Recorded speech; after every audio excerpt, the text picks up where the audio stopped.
welcome to GCCars. My name is Eric and today we get the 2021 Mazda 3 Sport GT Turbo. We recently had the CX-30 SUV, very similar to this, almost a Model 3, Mazda 3. And then Mazda was like, hey, you know what? You can have every car in our lineup except the Miata. They don't have one right now. Which one do you want? And I wanted to go for this. Why? I know it's very similar to the CX-30, but I wanted to have the turbo engine and not just in a completely different car. I wanted to have it in a car that's somewhat comparable to the CX-30. And of course, this Mazda 3 launched a couple years ago, this generation without a turbo engine. We've only had the 2.5 liter naturally aspirated engine with 186 horsepower that we've also had in the CX-30. And then Mazda said they're gonna come out with a turbo version. So people thought like, oh, is this like a renewed Mazda 3, a Mazdaspeed 3? Can we kind of expect a hot hatch from Mazda? Well, let's find out. But first of all, let's go for an acceleration run. And for that, I want to put it into sport. I'm gonna let it shift automatically. We're just gonna brake torque it.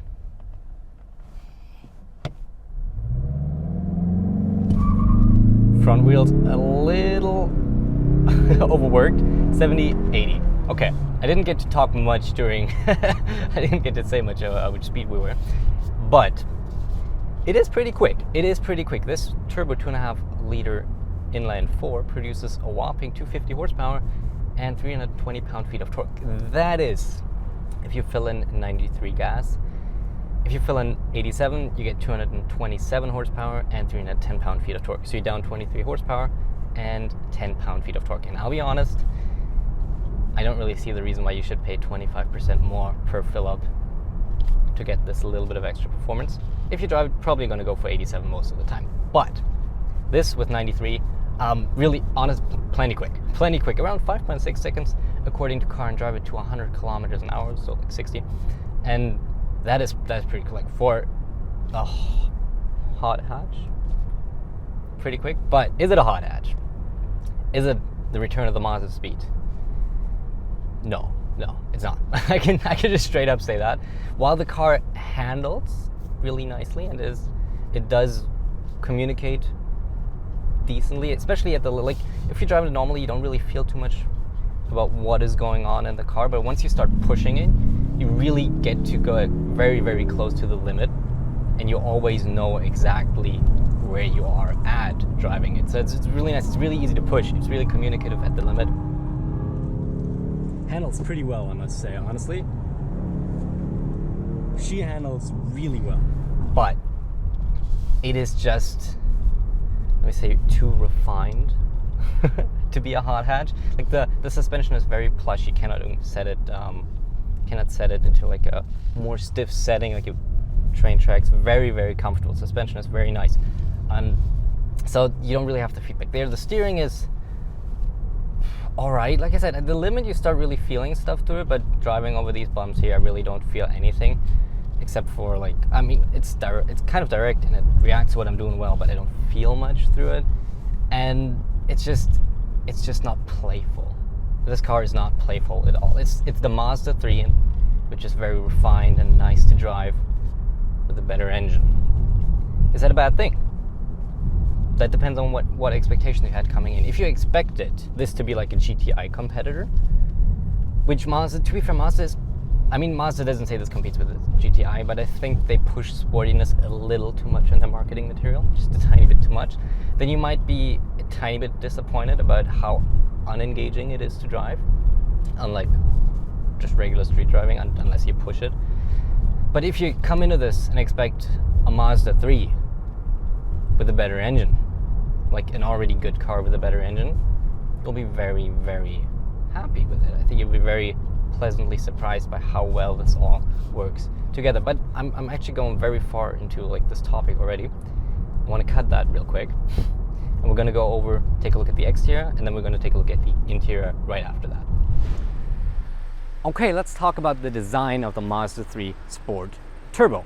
Sport, by the way, means that it's the hatchback. The regular sedan version of the Mazda 3 is not called the Sport, just so you know. The color we have is polymetal gray metallic, and while I'm a sucker for Soul Red Crystal, or is it Soul Crystal Red? I always confuse that one. Anyhow, the color we've had on the CX-30, this polymetal gray metallic does work, especially with the red interior you've already seen. I like it a lot. Also, of course, it works well with the blacked out grille and all the black accents we have here on the wheels. It is very cohesive, very nice looking. I still like the front of Mazdas, like I said in the CX-30. Like, all the Mazdas look very, very similar in terms of their design. I think this looks good overall, but I have to admit that the Mazda 3 took me a while to get used to the design, because it is very unique in terms of how simple Mazda designs their vehicles nowadays. And it's kind of funny, because if you look at Hyundai and Mazda really go completely opposite ways in terms of how they design the newer vehicles. Hyundai goes into like more edges, more creases, more design elements. Look at the Elantra and the Tucson, for what I mean. You know, they go very, very bold and very aggressive. While Mazda, not saying the front isn't aggressive or anything, but they try to eliminate pretty much every hard angle and every edge that you could find. Because look at the side. Normally you'd have like a body line running from like the headlights to the taillights, roughly. So you'd have like a body line here. You still have a curve, but normally this would be like an edge, or you would have, you know, like another run here followed by an edge that goes like this. This is all pretty much one huge piece of metal, pretty much. I mean, of course, it's always like a door is always the same, but aside from the sill, it's very, very soft, just like one kind of, like it's molten around. Took a little bit to get used to, because it visual mass again, right? Because it makes it look very big, because there's nothing to break up the side. But I think actually I like it. I like it now. The C-pillar, on the other hand, that's pretty big. That is a huge C-pillar, and just like in the CX-30, visibility isn't great. We also, once again, have a slim greenhouse, which means you can't really see that much out of it, but we talk about that when we look at the rear. Overall, I think I got used to it. I think it looks pretty good, especially in this polymetal gray. That certainly looks different than most cars on the road. Just one thing that this C-pillar, like one philosophical question this C-pillar poses, is where does the fender end and where does the C-pillar actually start? Because like there's no line here that really tells you. Normally there would be a line like here somewhere that would be like, oh, okay, that's where the fender ends, this is where the C-pillar starts. But there's no really a line. So is it above the gas cup? But that would mean the fender would go like almost halfway up the second row window, which is very unique. So I guess is that actually on the fender? Is that on the C-pillar, the gas cap? Who knows? Nobody knows. But let's take a look at the back.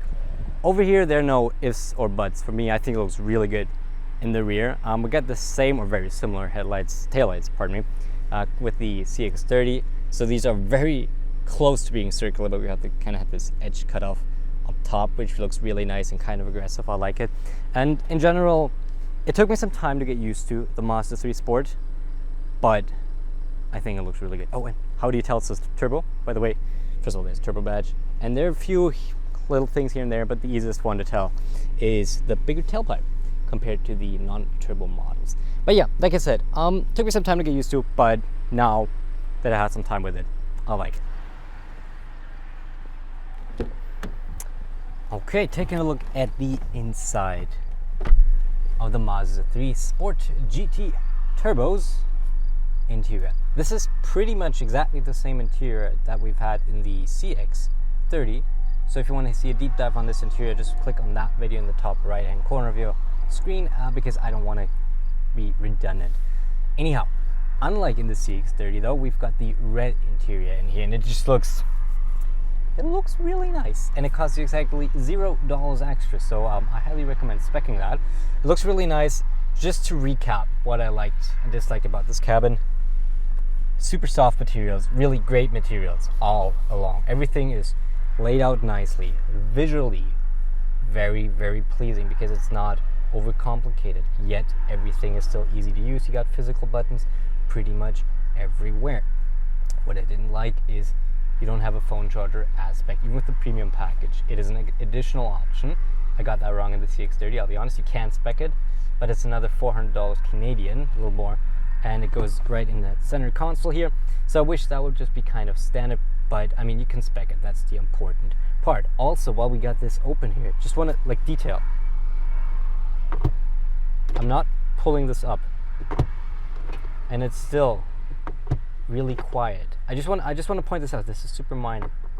but I'm also often criticizing super minor things. So I just want to make sure that I'm giving like shout outs to super minor things and just like value that, because it is super quiet. Like most cars, it's just kind of like a very ugly plasticky noise, and it's like a clack when you push it down if you don't press like the handle. So nice, and of course super soft. Infotainment, like I said, in the CX-30, it's not a touchscreen. You control using the dial down here. Works pretty well, very intuitive, and you can, even without the phone charger, you can put your phone cubby down here. Now I quickly want to talk about these seats before we move on to the second row, because they're actually really, really comfortable. They're like really good. The whole driving position in this Mazda 3 is really, really good, and I like it a lot. And then press material, also Mazda is really good about sending press material, unlike some other brands. Thank you.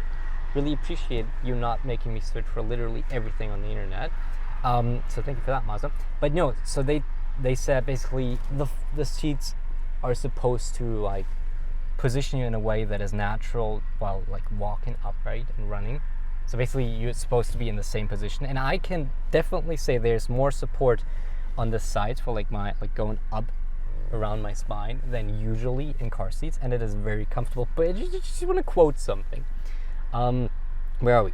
So, combined with a smooth and responsive powertrain and suspension, the vehicle mimics the same kinds of motions as human legs and walking to create a more natural feeling.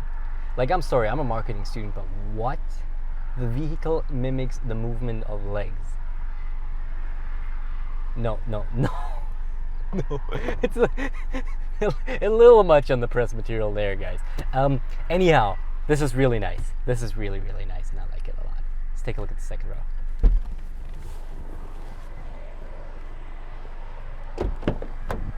Okay, getting into the rear here of the Mazda 3.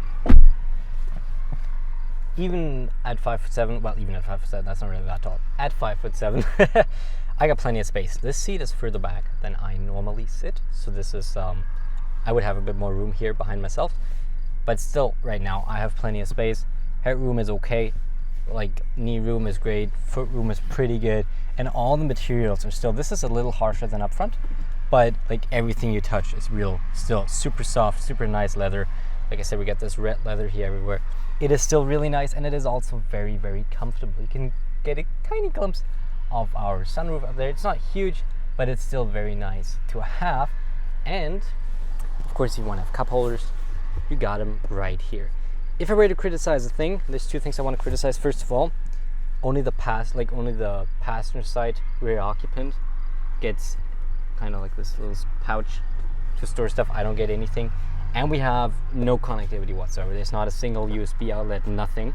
It would be nice to have like 1 or 2 USB outlets right here, just to allow your rear passengers to charge their phones or their devices in general, because right now, if I'm sitting here on a road trip, I want to charge, they gotta get me some power like back here, like lay down a cable or something. That would be a bit nicer. Also, despite being larger, the Mazda 3 is larger than the CX-30, we actually have a teeny tiny bit less room here in the second row, which is interesting, I thought. But we're just gonna take a quick look at the trunk, and then we're going back to driving. Hola. In the trunk here, you have 20.1 cubic feet of space, which is 0.1 cubic feet less than in the CX-30 SUV. But if you lay down the second row seats, you actually get about 2 cubic feet more of space compared to the CX-30. Overall, you also get a nice, really nice mat in here, which you also had in the CX-30, which you get in the upper trims here. It is plenty of space if you really want to go somewhere or just hauling some items. It'll only get a little uncomfortable for people like me who like to lay down in trunks. Most people who lay down in trunks do it involuntarily though, so maybe not the best vehicle if you're in the mafia. Anyhow, I think we'll just go back to driving. It was very important for us to take a look at the interior first before I continue with what I'm saying here, because just like in the CX-30, this is a very, very refined vehicle, especially for the price point. It is really nice. Like, this is a premium vehicle, just for my references on what like my labels. You have regular vehicles, then you have premium vehicles, and then you have luxury vehicles. So you have like, I don't know, a Ford. Then you have like this Mazda, which is definitely way more upscale, but it's not It's not like a luxury vehicle per se. And then you have like proper luxury brands like Mercedes, Lexus, and stuff like that, right? So this, I would say, is a premium vehicle.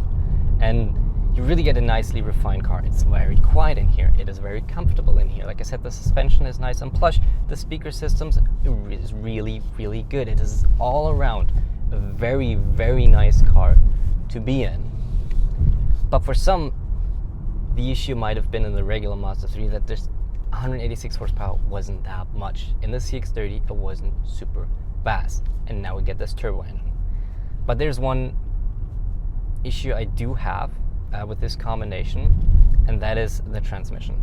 The 6-speed transmission already in the CX-30, I talked about it, that while it shifts smoothly and it doesn't interfere with you driving, it is down on gears compared to the competition out there. Like pretty much every automatic these days has at least one gear more, and you see plenty of 8 and 9 speed automatics these days, even in cars like this, right?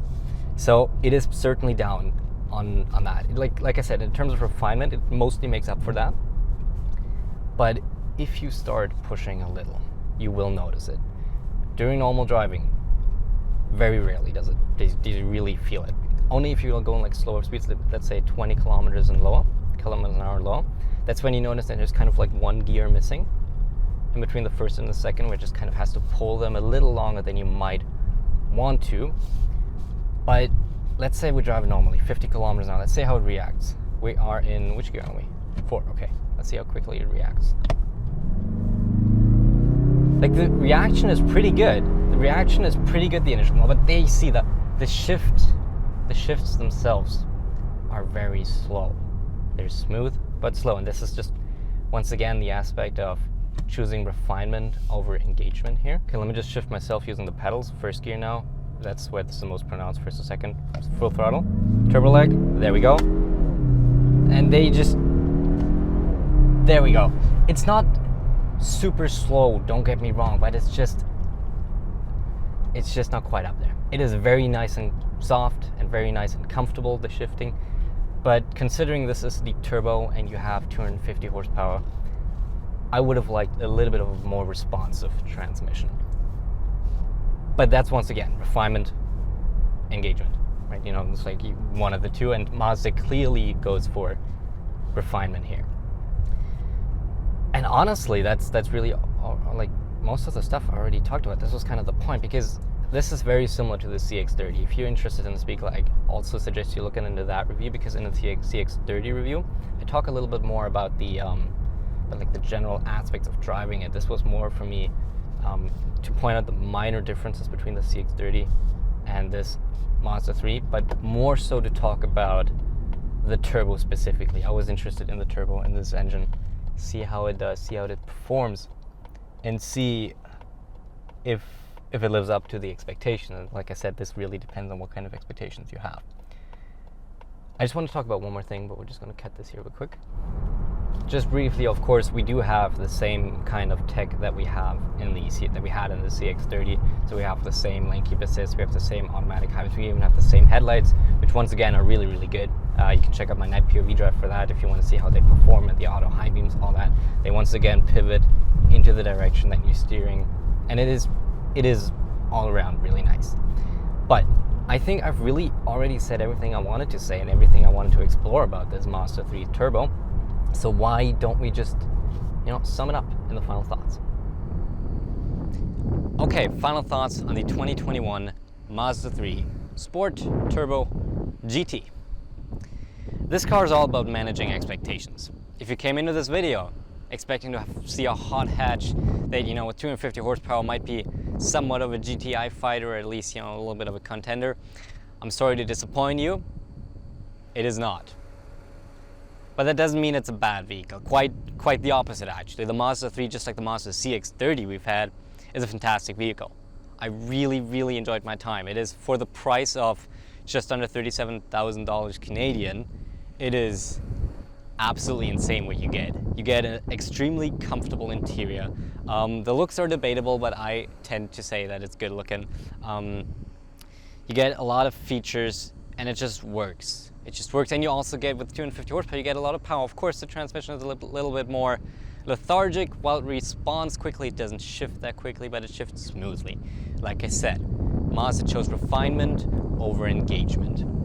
Now, if they ever were to make a vehicle that would maybe be a little more of a hot hatch, honestly, all they would need to do is put a manual transmission in that, because the transmission really is what's holding it back the most.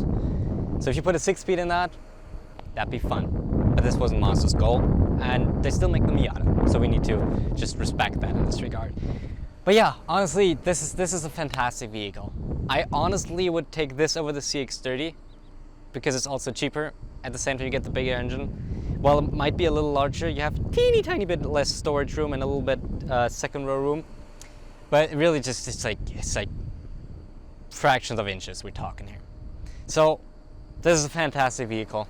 If you're looking for a car sub $40,000 and you want to have a nice, comfortable cabin, and it doesn't need to be the biggest car, take a look at the Mazda 3. I really enjoyed it, and with the turbo, you won't ever have to worry about having like enough power. But make sure to fill 87 in it. Don't rip yourself off. Anyhow, thank you so much for watching. I hope you liked the video. If you have any questions, of course, as always, put them down in the comments below, not the description. That's where I fill stuff in. And yeah, thank you again for watching. If you liked, make sure to subscribe and hit the bell. We upload videos every single week. Fridays at 11 a.m. Eastern Standard Time, we have new video coming. So thank you so much for watching, and I hope I'll see you in the next one. Thank you, and goodbye.